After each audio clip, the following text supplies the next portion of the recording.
राज्यसभा के मौजूदा सांसद हैं, चीफ विप हैं राज्यसभा में और बहुत ही हमारे काबिल लीडर। मैं उनसे रिक्वेस्ट करूँगा आप सीधे वो आपसे मुखातिब होंगे।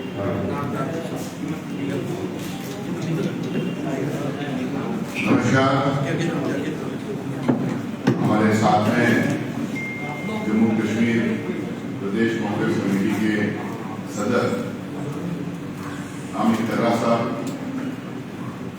CWC मेंबर, जनरल सेक्रेटरी और CL के लीडर जनाब गुलाम मोहम्मद मीर साहब, वर्किंग प्रेसिडेंट और फॉर्मर DCM ताराचंद साहब। तस्वीरों में आप देख सकते हैं कि AICC के newly appointed general secretary doctor Syed Nasir Hussain Jammu कल के आए हुए हैं और आज वो पत्रकार को और मीडिया को संबोधित कर रहे हैं।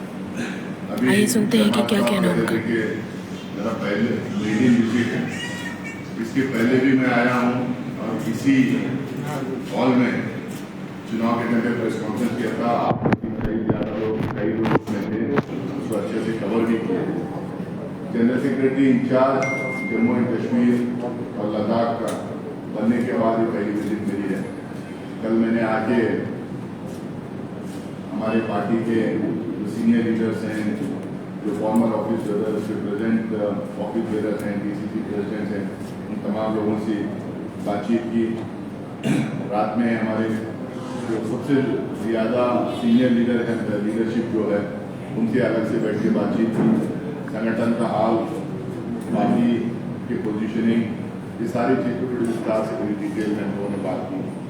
और आगे जम्मू रीजन के लिए क्या रोड मैप लगेगा, कैसे हम लोग पार्टी को मजबूत करेंगे, कैसा संगठन खड़ा करेंगे, क्या इश्यूज टेकअप करेंगे, क्या खामियाँ इलेक्शंस में हमारे रहे हैं, इन तमाम चीज़ों को लेकर हम लोग कल बातचीत की।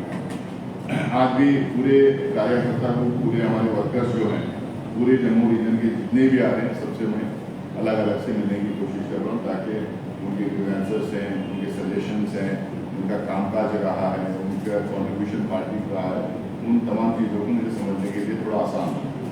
लेकिन आज ये प्रेस कॉन्फ्रेंस हम 3-4 इश्यूज़ को लेके इस प्रेस कॉन्फ्रेंस में हम लोग शामिल हुए हैं। एक तो मुझे आज यहाँ पे कल और आज यहाँ पे, क्योंकि बहुत पहले हम लोगों ने डिसाइड कर लिया था कि 2 दिन जम्मू रीजन में टाइम देंगे करके। असल में मुझे दिल्ली में रहना था, मीर साहब को भी दिल्ली में रहना था कल और आज, क्योंकि जिस तरीके का vendetta politics Bharatiya Janata party शुरू की, फिर से जिस तरीके से सोनिया गांधी जी पे, राहुल गांधी जी पे अटैक करने की कोशिश कर रहे हैं, जिस तरीके से वो बदनाम करने की कोशिश कर रहे हैं, जिस तरीके से हमारी पार्टी की छवि खराब करने के लिए, डिस्क्रेडिट करने के लिए, फैमिली को डिस्क्रेडिट करने के लिए जो कोशिश कर रहे हैं, उसको लेके काफ़ी प्रोटेस्टों पे चल रहे हैं, काफ़ी पार्टी वर्कर्स लगे हुए हैं, बहुत आक्रोश है, गुस्सा है पार्टी वर्कर्स में।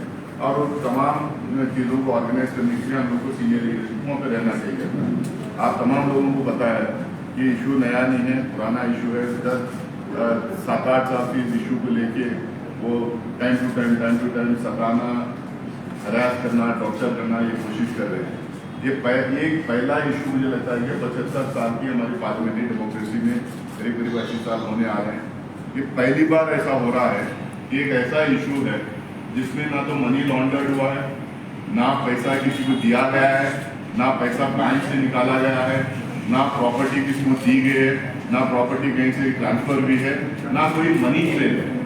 बिना मनी ट्रेल के पहली बार ऐसा है कि आरोप लगाया जा रहा है कि किसी ने पैसे दे दिया।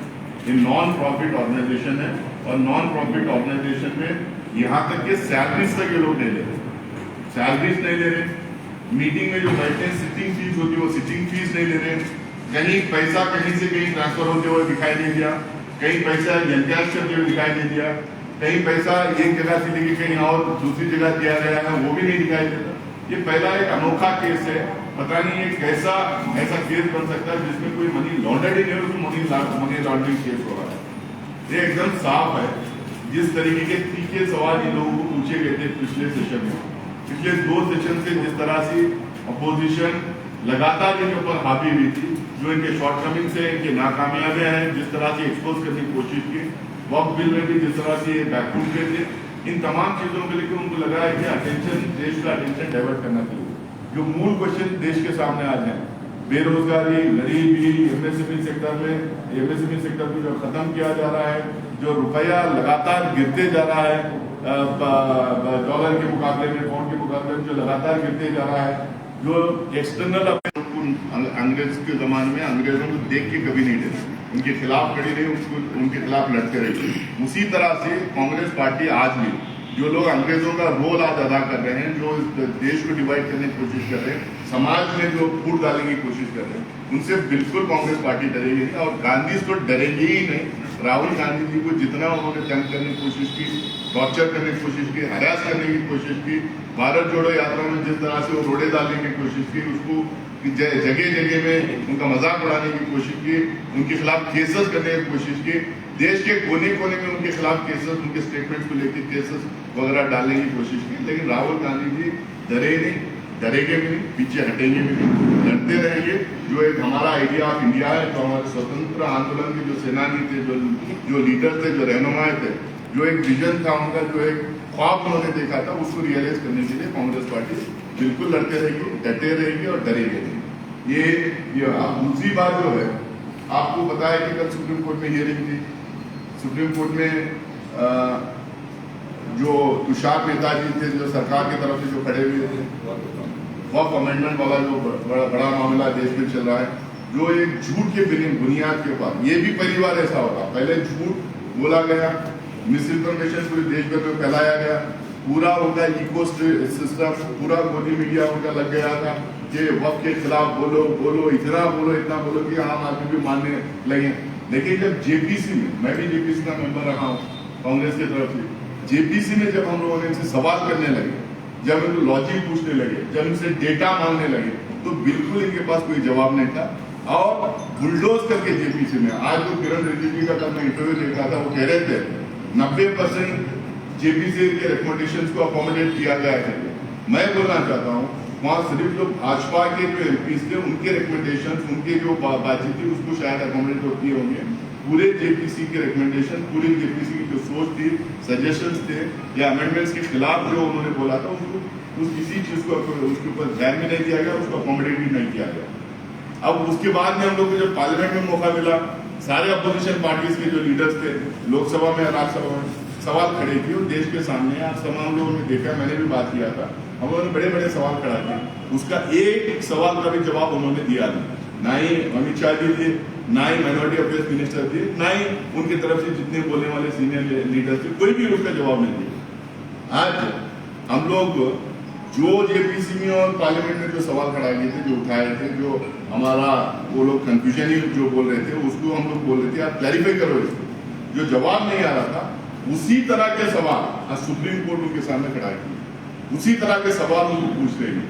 तो बिल्कुल भारतीय जनता पार्टी की तरफ से या सरकार की तरफ से या उनके लॉ डिपार्टमेंट की तरफ से बिल्कुल कोई तर्क नहीं, कोई लॉजिक नहीं, कोई जवाब नहीं। इसीलिए उन्होंने आधे दिन का टाइम पूछा। इंटीरियम ऑर्डर तो दे ही रहे थे, आप लोग सब लाइव स्ट्रीमिंग देख रहे थे, उसको इंटीरियम ऑर्डर दे रहे थे उसमें, लेकिन इन्होंने आधे दिन का टाइम पूछा, अगले दिन 1 दिन का टाइम पूछा, अगले दिन 2 बजे फिर हियरिंग थी। उन्होंने आके बोल दिया भाई जब तक ये हियरिंग खत्म नहीं हो जाएगी तो हम लोग उसमें वॉक बाय यूजर वाला एज इट इज रहेगा, कोई जमीन ही नोटिफाई नहीं करेंगे, क्योंकि उन्होंने लिखित में दिया है। दूसरा जो है हिसाब से, एक हिसाब से वो स्टे ही है पूरे बिल पे कि भाई जब तक ये डिस्पोज नहीं हो जाता कि हम इसमें कोई अमेंडमेंट को इम्प्लीमेंट करने की कोशिश नहीं करेंगे, ये उन्होंने अब कहा।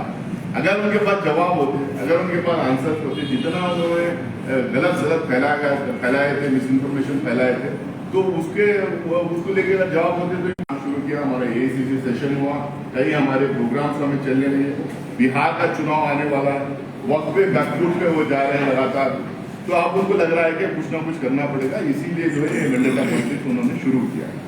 ये 2 बड़े मसले नेशनल लेवल के हैं। अब स्टेट पे आऊंगा तो चुनाव के डब्बे में आपके सामने था, मैंने कई आप लोगों ने ये किया कि स्टेट फूड देना चाहिए, उसके साथ में ये अलग अलग स्टेट्स को जो स्टेटसेस दिए, हिमाचल प्रदेश को दिए, आसाम में दिए, मेघालय दिए, मणिपुर दिए, उस तरह से थोड़ा क्योंकि बॉर्डर स्टेट है, इसको भी थोड़ा स्पेशल ट्रीटमेंट मिलना चाहिए। तीसरी बात हम लोगों ने कहा था कि फाइनेंशियल पैकेज भी देना चाहिए, ताकि यहाँ की नई इंडस्ट्री को लाना है, नया डेवलपमेंट वर्क यहाँ पे करना है, ऑनगोइंग डेवलपमेंट वर्क को पूरा कंप्लीट करना है, तो स्पेशल पैकेज की भी जरूरत है, फाइनेंशियल पैकेज की भी। सरकार आ गई, उनकी सरकार बनी नहीं, कोएलिशन की सरकार बनी है, मजबूत सरकार बनी है, अब इसमें स्टेटहुड देने में उनको डिले क्यों कर रहे हैं? हमने तो कहा था, उन्होंने अनाउंस किया था, प्राइम मिनिस्टर ने भी किया, अमित शाह जी ने भी किया, गृह मंत्री ने भी, तो स्टेटहुड क्यों नहीं दे रहे? ये हमारी रियासत, हमारा हक करके हमारी पार्टी की तरफ से पूरे जम्मू कश्मीर में एक मुहिम छेड़ी गई। हमारे लीडर्स पूरे डिस्ट्रिक्ट्स में गए, लोगों को इकट्ठा किए, वहाँ पे अपनी बात रखी और सरकार से लगातार डिमांड। कश्मीर की जब बात आई, बजट की बात आई, उस टाइम पे भी हम लोगों ने कहा, कई स्टेट्स का जब बजट आया तो जब कश्मीर का जिक्र हम लोगों ने किया, हमारे मीटिंग्स में हम लोगों ने रेजोल्यूशन पास किए कि स्टेटहुड का डिमांड बरकरार रहेगा, हम सेंट्रल गवर्नमेंट को पूरी तरह से दबाव डालेंगे वो स्टेटहुड देने के लिए। हमारे अध्यक्ष जी भी हो सकता है प्राइम मिनिस्टर को इन दिनों चिट्ठी भी लिखने वाले हैं। और अहमदाबाद में हमारा AICC का जो सेशन था, उसमें भी जो है रेजोल्यूशन में हम लोगों ने इंक्लूड किया है कि फुल स्टेटहुड जम्मू कश्मीर को मिलना चाहिए। वहाँ की आवाम को सिर्फ चुनाव करके सरकार अपनी बात कही थी, उस मैनिफेस्टो को इम्प्लीमेंट कराने की पूरी कोशिश करेंगे। जो स्कैम्स की हम लोगों ने बात की थी, उस स्कैम्स में इंक्वायरी करवाने का काम करेंगे, क्योंकि जितना भी लूटपाट हुआ है वो यहाँ की आवाम का पैसा है, वो यहाँ के लोगों का पैसा है, कि लोगों के लिए जो पैसा था वो पैसा था। उसमें जो लूटपाट हुआ है उसमें कौन जिम्मेदार है, उसको हम लोग इंक्वायरी के थ्रू सजा दिलवाने की कोशिश करेंगे। इसके साथ में हमारे पार्लियामेंट में जब भी कश्मीर की, जम्मू कश्मीर की बात आती है, या नहीं तो टेलीविजन चैनल्स में जम्मू कश्मीर की बात आती है, तो सेंट्रल गवर्नमेंट लगातार क्लेम करने की कोशिश करती है कि यहाँ पे मिलिटेंसी खत्म हो गई। वो ये बार बार क्लेम करने की कोशिश करती है कि यहाँ सुख शांति में लोग जी रहे हैं, बहुत तरक्की हो रही है। तो हम लोगों जब आंकड़े उनसे पूछते हैं तो उनके पास आंकड़े नहीं होते, कई बार तो झूठ भी बोल देते हैं। तो इनसे हम लोग पूछना चाह रहे हैं, अगर सब कुछ ठीक है तो 2023 से मिलिटेंसी लगातार कैसा बढ़ते गई? यहाँ पे 2 मेजर इन्फिल्ट्रेशन के अटेम्प्ट हुए हैं, जिसमें 5 हमारे जवान को मारे थे, उसमें एक JCO भी थे, 4 पुलिसमैन की इंजुरीज हुई थी। उसके अलावा हमारे 50 लोग जो हमारे पुलिस हैं, आर्मी पर्सनल हैं, जवान हैं, उसमें सब 50 लोग हमारे मारे गए। हमारे सिक्योरिटी फोर्सेस, हमारी पुलिस, हमारे आर्मी, BSF, ये सब भी बहुत बहादुरी से लड़ रहे हैं, उनका सामना कर रहे हैं, डट के खड़े हुए हैं, जम्मू कश्मीर को के लोगों को राह देने का काम कर रहे हैं और उनको सुख शांति से जीने का काम कर रहे हों। लेकिन सवाल ये उठता है, जिसके अंडर आर्मी है, जिसके अंडर BSF है, जिसके अंडर सिक्योरिटी की पूरी जिम्मेदारी है, जो होम मिनिस्ट्री और डिफेंस मिनिस्ट्री के अंडर जो आती है, जो वो लोग क्लियर कर रहे हैं कि सब कुछ ठीक है, तो ये मैं आंकड़े दे रहा हूँ, फिर ये क्यों हो रहा है? तो इसके लिए जिम्मेदार तो वही लोग हैं, उनको जवाब देना चाहिए। गलत जवाब देके, गलत आंकड़े देके आप देश को गुमराह नहीं कर सकते। जो असली हकीकत जब पे जमीन पे है, उसको जो है अपने दिमाग में रखते हुए उनको जवाब देना चाहिए कि आखिरकार मिलिटेंसी जम्मू रीजन में पूरा क्यों बढ़ रही है, कश्मीर में बढ़ रही है, सब जगह भी मुझे पता चला कि हर डिस्ट्रिक्ट में जो है फैल रही, तो क्यों फैल रही, कैसा फैल रही, ये लोग कर क्या रहे हैं जो बड़े बड़े दावे करने वाले। तो ये सब बातें हैं। इसके अलावा हमारे संगठन को हम लोग मजबूत करना चाह रहे हैं, हमारी पार्टी को खड़ा करना चाह रहे हैं। हम लोग हर गांव, हर कॉन्स्टिट्यूंसी, हर शहर, हर गांव, हर मोहल्ला, हर बूथ में पार्टी को खड़ा करने का काम करेंगे। हमारा मानना ये है, हमारी एक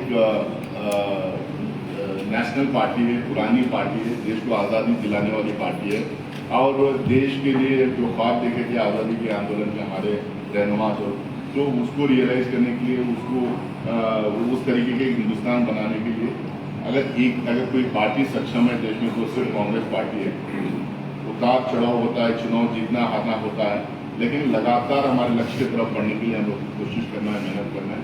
उस राह में पूरे हिंदुस्तान में हम लोग कांग्रेस पार्टी को मजबूत करने के लिए कई इंपॉर्टेंट डिसीजंस ले रहे हैं। बहुत मंथन हुआ है सीनियर लीडरशिप का, नए तरीके से हम लोग एक्सपेरिमेंट करना चाह रहे हैं डिस्ट्रिक्ट लेवल पे, ब्लॉक लेवल पे, और मजबूती देने के लिए वो एक्सपेरिमेंट हम जम्मू कश्मीर में भी करेंगे, और पूरी तरह से हम मजबूत करने के लिए पूरी senior leadership, second line, third line leadership सबको कॉन्फिडेंस में लेंगे। एक आने वाले दिनों में एक मजबूती से काम करने के लिए, पार्टी को खड़ा करने के लिए हम लोग सारे एकजुट आगे बढ़ेंगे, काम करेंगे। सैयद साहब मेरे एक सवाल है आपसे। वक्त पर चल रही है, लेकिन दूसरी बहस जो है वो उपराष्ट्रपति ने छेड़ी है, जुडिशरी को लेकर बोल रहे हैं कि 142 आर्टिकल जो है ये एक न्यूक्लियर बम है, इस पर क्या कहेंगे? ये दो अलग ही मुद्दे हैं। वक्त पे जो है जो बहस छिड़ी है देश भर में, ये केंद्र सरकार ने स्टार्ट की है। तमाम अपोजिशन के बावजूद, तमाम सवालों के बावजूद उन्होंने इसको पास करने का काम किया। उसके बाद जो अग्रीड पार्टीज होते हैं, जिसको लगता है कि बिल जो पास हुई है वो ठीक नहीं है, उनकी हित में नहीं है, अगर वो लगता है उनको अनकॉन्स्टिट्यूशनल है, तो उनको कोर्ट में जाने का पूरा राइट है उनका। कई लोगों ने कोर्ट में गया, उसके ऊपर सुनवाई हो रही। लेकिन मैं ये बताने की कोशिश कर रहा था, सवाल हम लोग जेपीसी में और पार्लियामेंट में जो खड़ा किए, वही सवाल सुप्रीम कोर्ट सरकार से पूछ रही है। अब जो इनके पास जवाब ये दोनों जगह नहीं था, वहाँ पे उनके पास जवाब नहीं, इसीलिए वो टाइम होता है। मेरा कहने का मतलब है। और दूसरा जो वाइस प्रेसिडेंट ने जो कल बोला है कि मिसाइल की तरह है आर्टिकल लेके, और उन्होंने बोला कि ऑल इज नॉट वेल उसके ऊपर। अब मैं इसके ऊपर, क्योंकि वो हमारे चेयरमैन है, उनके ऊपर टिप्पणी नहीं करना चाहूँगा, लेकिन मैं सिर्फ इतना ही मैं बोलना चाहता हूँ, ये सरकार के खिलाफ हम लोग जो आरोप लगा रहे हैं, ये इंस्टीट्यूशंस को टारगेट करने का, इंस्टीट्यूशन को अपने कब्जे में लाने का, इंस्टीट्यूशंस के ऊपर प्रेशर बिल्डअप करने के जो तरीके हैं, ये अनोखे तरीके हैं। पहले कभी इस तरह देखा नहीं गया है, तो कोई भी किसी भी इंस्टीट्यूशन के छोड़ नहीं रहे। इसमें सीबीआई, ईडी, आईटी का कैसा मिसयूज हम देख रहे हैं, कैसा जो है ये लोग इलेक्शन कमीशन का दुरुपयोग किए हम लोग देख रहे हैं, कैसा महाराष्ट्र के इलेक्शन में 55 लाख वोटर्स बढ़ जाते हैं हम लोग देख रहे हैं। इसी तरह से अपने कब्जे में, काबू में कर लेना इंस्टीट्यूशंस को, उसका दुरुपयोग करना और सत्ता में रहना इनका काम है। अब किसी भी हद तक जा सकते हैं, किसी को प्रेशर है।